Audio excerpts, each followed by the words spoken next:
Salam sejahtera bagi kita sekalian. Assalamualaikum warahmatullahi wabarakatuh. Dengan melihat perkembangan nasib tenaga honorer, khususnya untuk tenaga honorer K2, non K2 yang berijazah SMA ke bawah, sangat tidak menentu nasib mereka. Pemerintah lebih cenderung untuk merekrut S1, sementara tenaga honorer yang berijazah SMA ke bawah hampir ditiadakan. Maka tenaga honorer harus bertindak. Lakukanlah pengaduan ke DPRD. Itu adalah salah satu solusi untuk tenaga honorer. DPRD adalah tempat penyaluran aspirasi, termasuk penyaluran aspirasi tenaga honorer K2 dan non K2 yang berijazah SMA.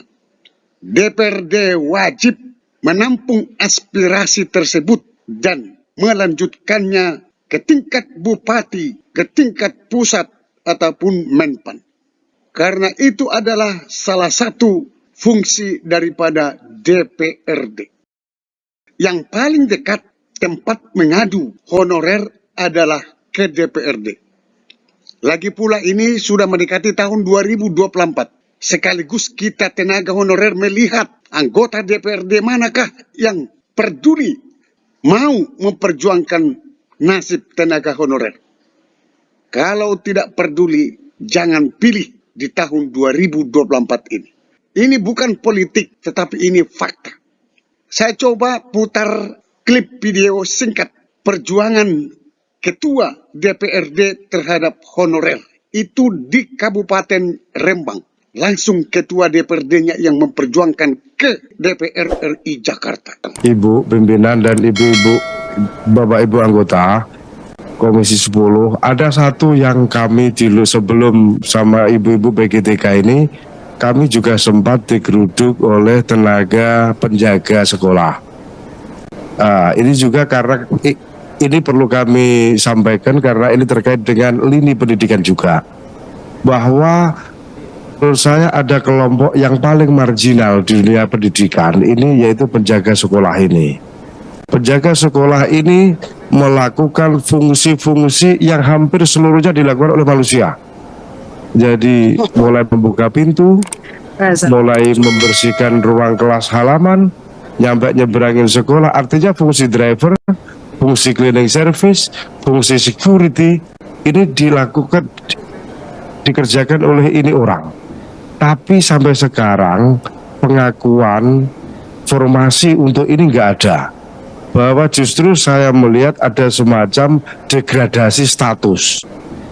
Jaga sekolah ini merupakan sesuatu yang mulia, yang bermultiguna, tapi mau dikerdilkan dengan cleaning service, satpam, driver.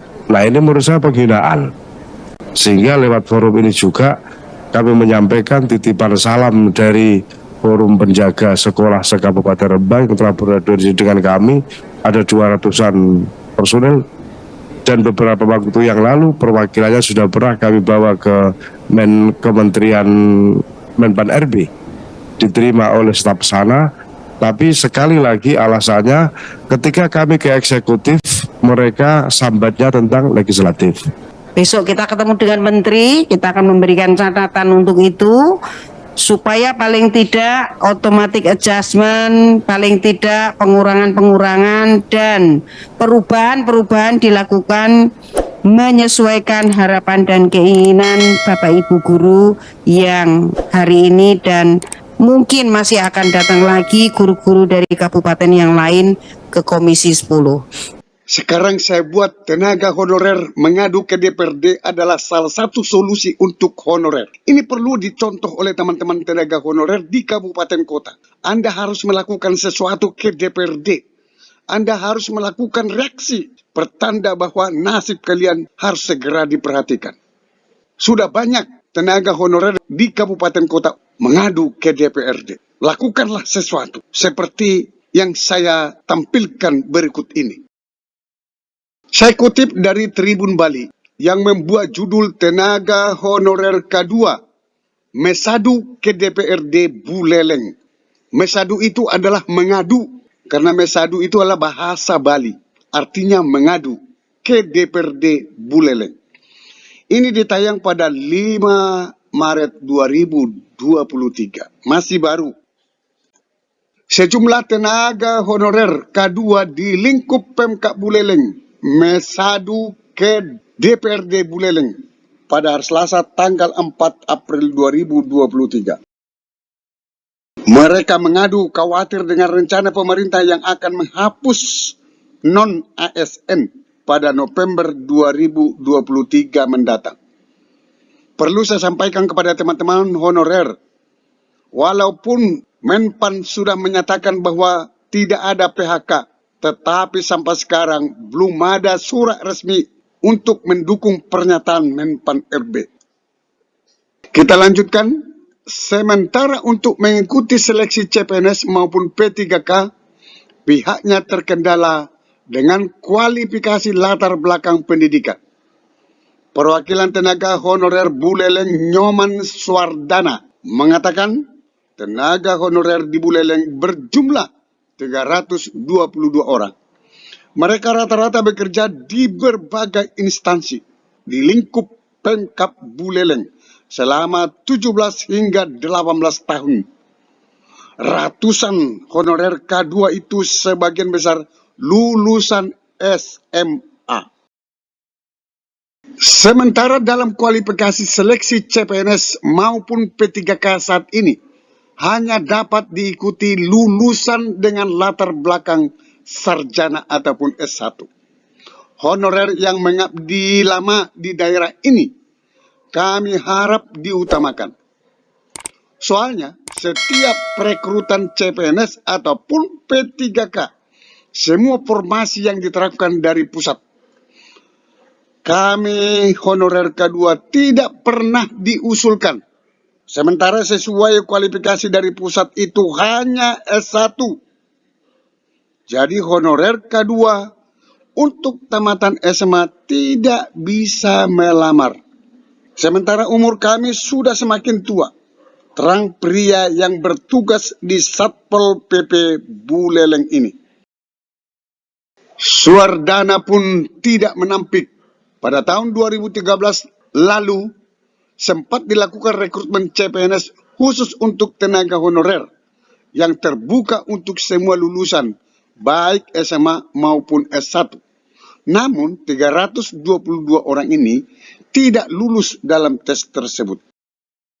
Jadi kami harap dalam perekrutan tahun 2023 tolong dibantu rekan-rekan yang sudah lama bekerja ini, sehingga yang setara SMA ini bisa dapat formasi.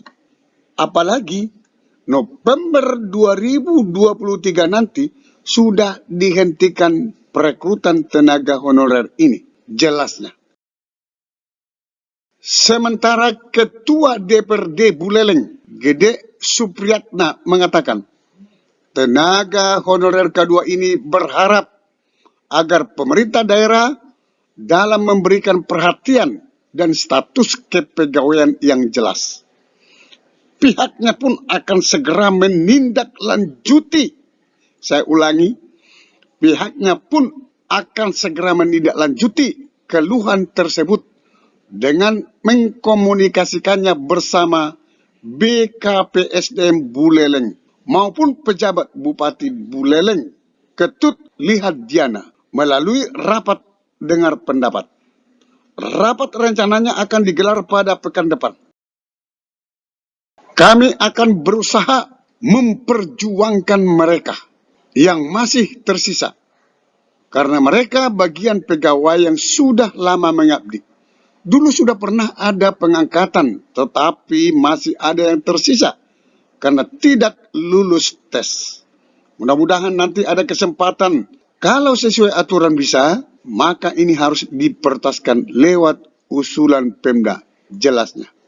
Sampai ketemu pada video berikutnya di channel ini. Jangan lupa dukung terus channel ini dengan cara klik subscribe, like, dan loncengnya. Semoga bermanfaat. Wassalamualaikum warahmatullahi wabarakatuh. Shalom.